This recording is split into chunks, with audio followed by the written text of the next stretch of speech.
MixPre3 was replacing my trusty Onyx Blackjack. The Blackjack is a 2x2, 2 input and 2 outputs, and very trusty USB only.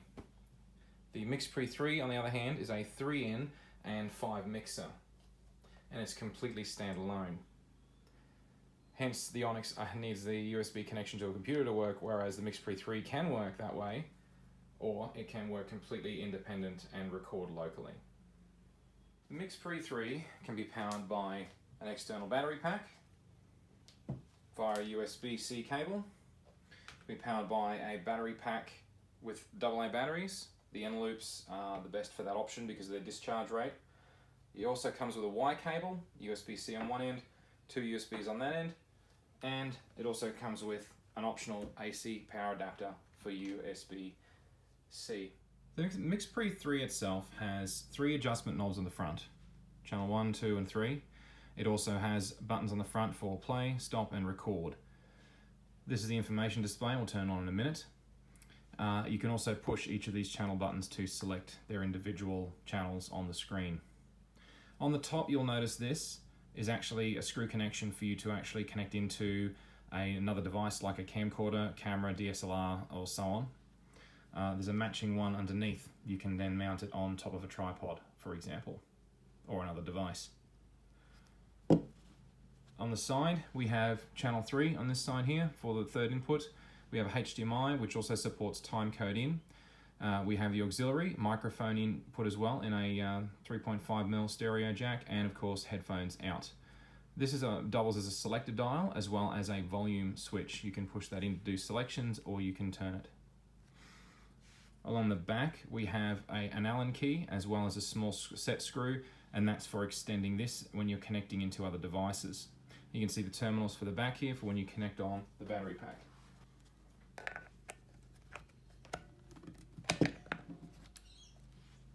Taking off the battery pack. On the other side we have channels 1 and 2 XLR inputs. We also have our stereo output, again 3.5mm.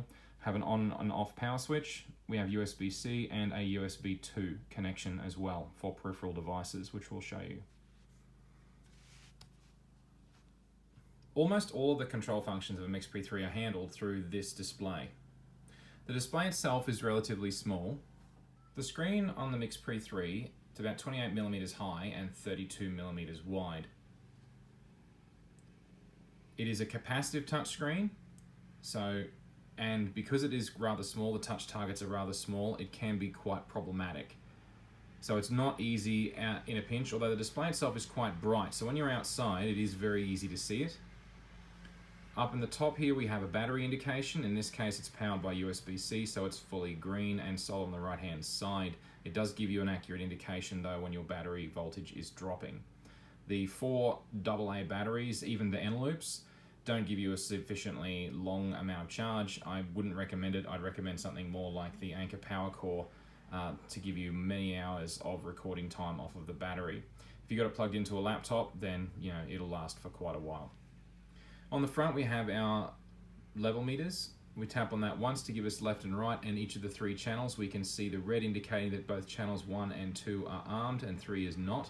Armed meaning that they would record. If I were to hit the record button right now, then they would record. Tap it again and we can see left and right and USB inputs 1 and 2. Back to left and right.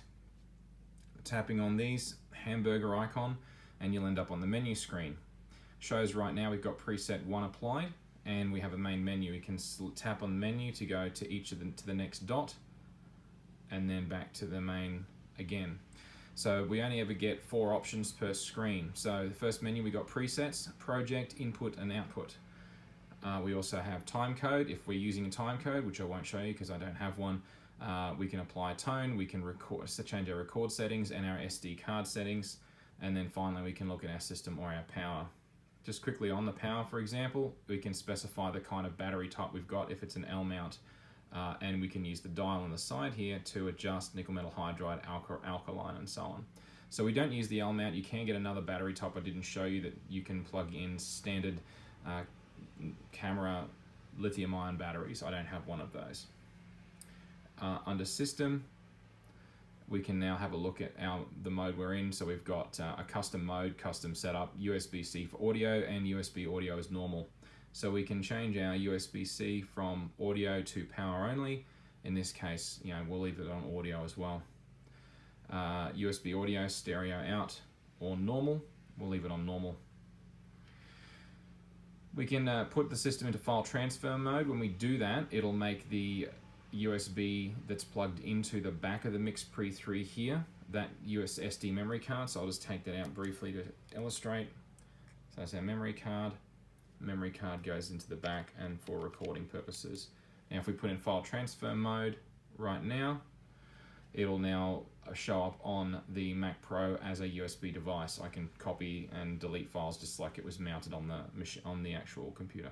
I don't want to do that right now, so I'm going to exit that mode. We want to put our limiters on so that there's analog limiters on the Cashmere amplifiers in the Sound Devices products. So we're going to leave that on. Our Bluetooth will be enabled. Wingman password, we can set that for the Wingman app, attaching via Bluetooth to prevent other people from hijacking our session if we want to. We can adjust the brightness, the time, the date, and it'll show you the version and regulatory stuff if you really care about that. We can also update the firmware. You can download firmware onto the SD card, put it in the root directory, and then apply the update firmware through this, and it will then update the firmware on the MixPre for you. I've updated mine from originally. I was on a version 1. I'm up to version 3.02, which is the current at time of recording. We can also look at plugins. We can show what plugins have been applied and apply new ones. For example, there's a musician's plugin, for example, you can buy from Sound Devices if you want to do more advanced editing and so on the actual MixPre itself without a computer. For me, I use my iPad and my MacBook Pro for editing the audio, so I don't see any need to have that. So going back into our custom setup, for example, we can change our channel settings, gain, headphone, and record settings, and our metadata and our outputs. I'm going to leave all of those alone, to be honest. There's more interesting things to show. So in our presets, we can load and save presets. So we've got banks internal 1, 2, and 3, and 4, and then we can also save them to the SD card. In my case, I've actually pre-saved a whole bunch of these. So I've got Skype as an internal.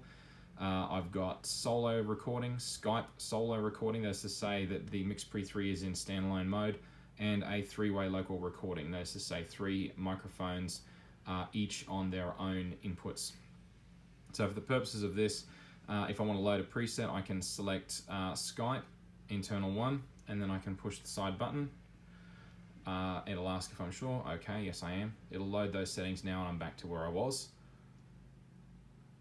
Okay, so one of the other things that you'll notice if we go back to our main display is it's picking up on the microphone because I have the microphone plugged in. It's a fair way away from me at the moment, but if I tap on that, you'll see the level coming in on the left.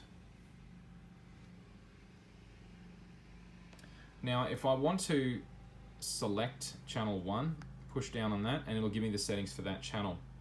I can choose at this point to go solo, just that channel only, so all other channels will now be muted. When it's solo, it'll flash to indicate that it's in solo mode. Go out of solo mode. Now I can mute that channel as well, and it'll show up solid red around that channel to indicate that it's muted. That channel's armed for recording, so if I hit record at this point, it will record. I turn off arming at this point. If I record, it will not be recorded anymore. We'll leave that armed. We can adjust the gain by tapping on gain. At the moment, I've got 51 dB of gain. That's not that much. It is a Shure Beta 87A powered condenser mic, so it's got phantom power applied to it. It doesn't require that much. I can actually kick up that gain if I want to. Actually, there's a timeout. If you don't actually adjust the gain, it'll bump you back out again. So I've been about 60 dB of gains. Pretty good for that. The pan is really not applicable at this point. I'm going to leave my low cut off. We can also go and look at the second lot. So the input is microphone. I've got it preset for phantom power. Obviously you can turn that off, and then funnily enough my condenser mic won't work properly. So I'll put that back on.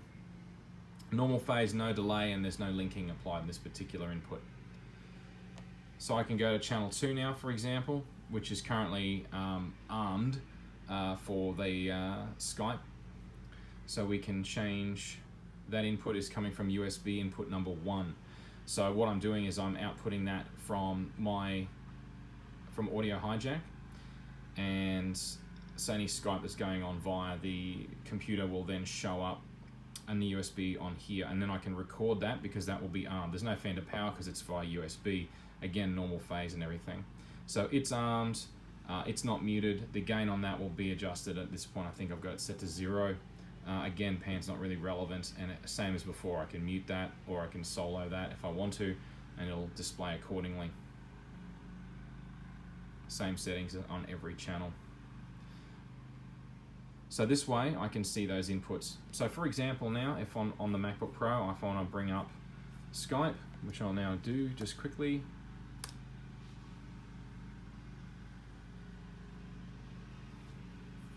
I'll make a Skype test call just to illustrate. So you can see both channels 2 and 3 I've actually got piped out. They're copied, so 2 and 3 are both copies from USB 1 and 2. I only ever record one of them. It's just to provide left and right. It's how you want to set up the mixer. It's entirely up to you. So you'll see the levels changing as Skype is talking back to you. Alrighty. One of the other great things you can do as well is you can connect your phone or any other device, because it is fully independent. You can dial any number via FaceTime, via Skype, via a normal telephone call, and you can plug that into your standard, it's a tip ring sleeve connection, 3.5mm connection into your device. It could be any phone, doesn't have to be an iPhone obviously. It could be Android, it could be anything else. And you can plug that into a standard splitter cable, which you can procure quite easily. Get a couple of these into the, split that out into your headphone and to your stereo out into the MixPre3 as well. So that way you can talk on your microphone and record that locally on the MixPre3, and you can mix such that you get essentially the inputs and the outputs into the phone and the device. So you don't have to actually have Skype, you don't have to have audio hijack. You can power it from the computer if you want to, or you can power it from the battery pack, and it will record and it'll work just fine. And of course, for those of you that have got an issue with no 3.5mm on iPhones, you've always got one of these little numbers.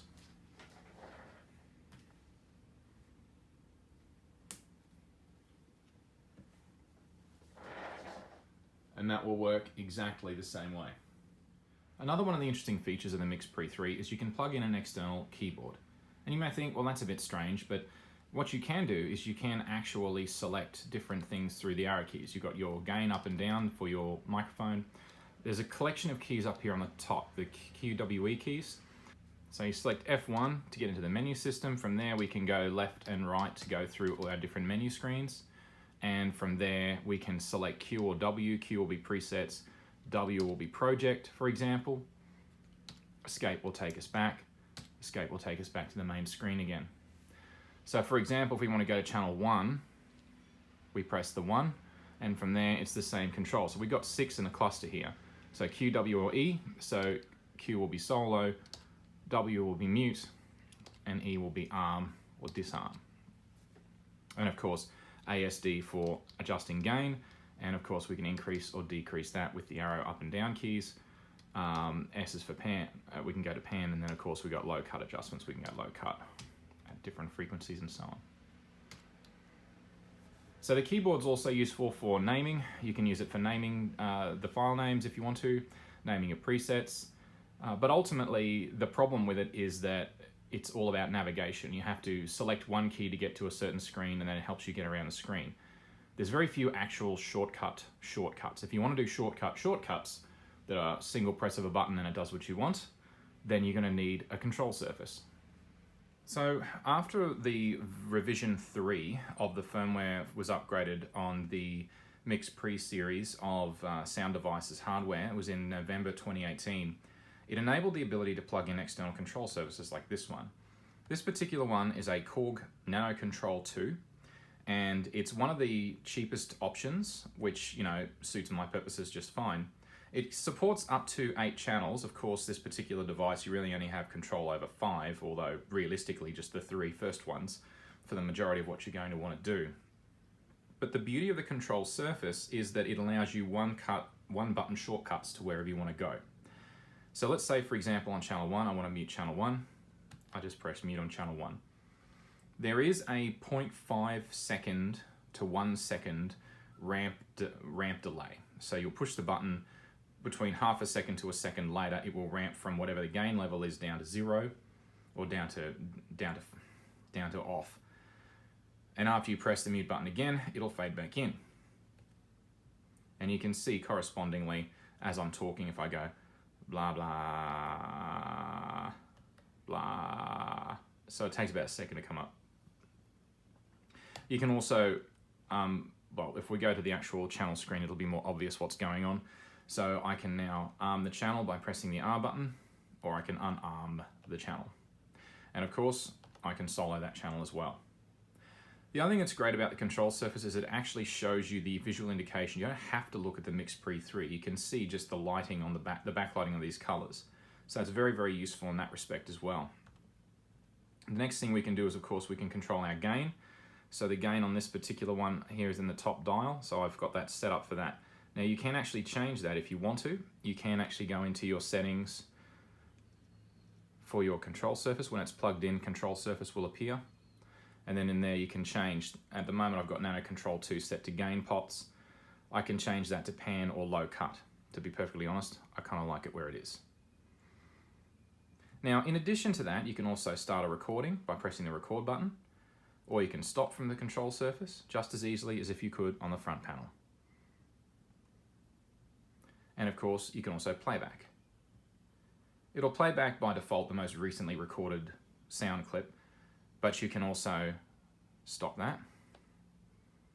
And you can also select and go through the previous recordings and select and then play from there, which is convenient. In addition, you can also set up during recording a marker, and that's on the select button under marker. So as you press select, you'll see a number come up next to the Q. So that says Q1. Press it again, it says Q2, and then Q3. Now these markers are stored embedded in the WAV file itself. Some software can read it, a lot of software can't read it, which is unfortunate, but the software that I do use, Ferrite for the iPad, has recently added that support, which was very good of them to add. There are other functions it can do as well. For example, one of the dials on the front here, you may think, well, they're not adjusting gain. They're actually adjusting the local sound level. And that local sound level, if I adjust that, if I go to the channel display, that will actually adjust how loud it appears, not how loud it is recorded. You can adjust that with the slider as well. So I typically leave that at about 0. I don't tend to reduce that unless I'm having difficulty. If people on Skype are louder, or the phone are louder or softer than they need to be, is the only time I really adjust those. Otherwise, I'd simply leave them at their default levels, which is 0. So very handy, powered by the MixPre3, of course, so it'll work wherever you might be. So ultimately, I've really enjoyed having the MixPre3. It's a huge step up from the previous model that I had, the Onyx Blackjack. The fact that it can work without a computer is amazing. The fact that it's so basically compact and portable and is incredible. It can handle the 3 channels, so I can have 3 people in a room and record, and have done. And doing interfacing with a computer is easy as well. The only complaint that I would have about it is, unfortunately, a compromise they had no choice but to make. To have something small and portable, it means you end up with a small screen. A lot of the interactions, it's a capacitive touch screen, can be difficult for fat fingers to navigate. But adding a control surface makes a huge difference in a studio environment, and certainly I've come to rely on that now. And honestly, I think it's an amazing piece of equipment, and the audio out of it is absolutely fantastic.